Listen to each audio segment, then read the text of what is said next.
So if you're looking to get into property, the first thing that you need to think about is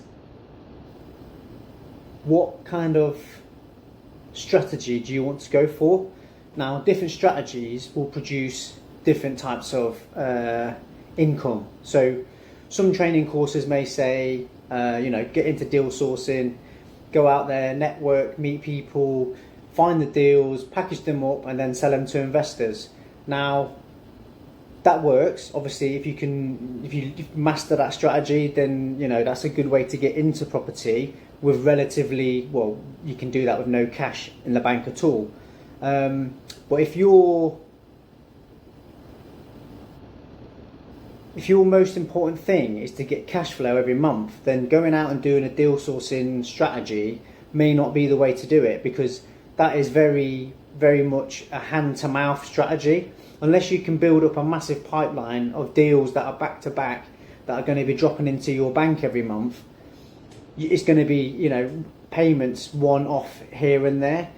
So that's like a profit strategy where you can make, small or large chunks of cash, over a period of time. Now, if you've got bills to pay, you've got your mortgage, your rent, outgoings, car, insurance, or whatever they may be, you want a regular, predictable income each month. So going out and doing the deal sourcing strategy may not be the best strategy to begin with, unless you're doing it as a part-time sort of side hustle. If in that instance, you'd probably want to go for more of a cash flow strategy where your income's more predictable. So something like doing the rent-to-rent strategy, purchase lease option strategy. You could build a service-based business in property, whether that's maintenance, cleaning, management, service accommodation management. Obviously with that, you need to obviously have the product that you want to sell.